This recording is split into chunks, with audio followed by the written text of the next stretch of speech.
Bonjour, c'est Madame Sans Opinion, celle qui dit oui, celle qui dit non, celle qui dit oui et non.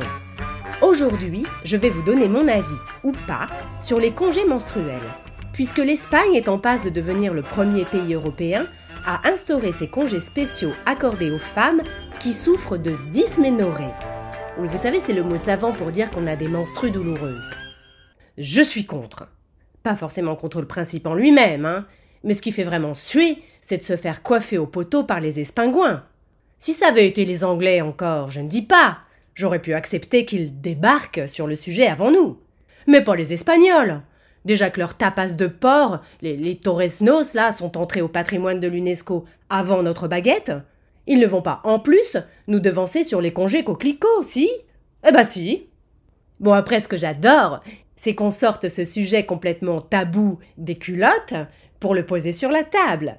Non, parce qu'il y a quand même la moitié de la population mondiale, celle sans quéquette, à qui Mère Nature impose une semaine ketchup par mois, qu'il vente, qu'il pleuve ou qu'il neige, et ce, même s'il y a le rapport annuel à boucler avant vendredi pour cause de départ en vacances du patron, et l'autre moitié de la population, celle avec quéquette, qui continue à faire grimper la pile des dossiers comme si de rien n'était.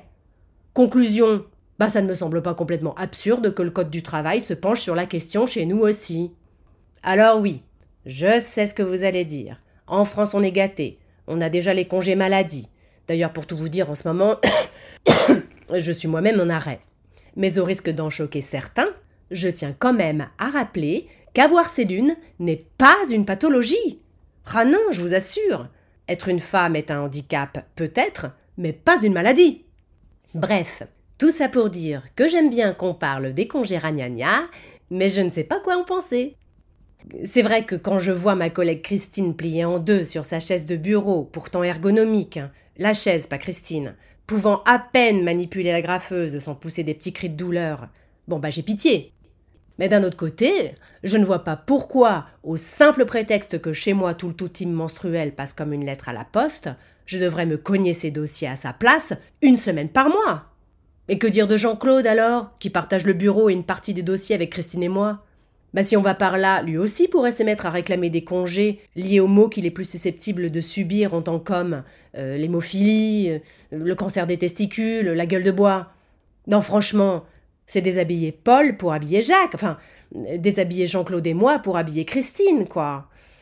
Si on voulait vraiment être égalitaire, le plus simple, ça serait de retirer à Jean-Claude et à tous les gars de la boîte la même quantité de sang que celle que Christine et moi perdons mensuellement. Et puis de filer quelques coups de latte dans le ventre à tous les non-dysménorrhés, mâles ou femelles, pour équilibrer la douleur. Après, je ne suis pas sadomaso, mais franchement, c'est le seul moyen de ne discriminer personne. En plus, ça participerait à lutter contre la pénurie de dons du sang et ça nous ferait les abdos. Et hop, on fait 2-3 pierres deux coups. Ça serait parfait, non ? Oh, je ne sais plus. La vie en société est devenue tellement compliquée. Vous savez quoi, moi, j'en ai ras la cup. Je vous laisse.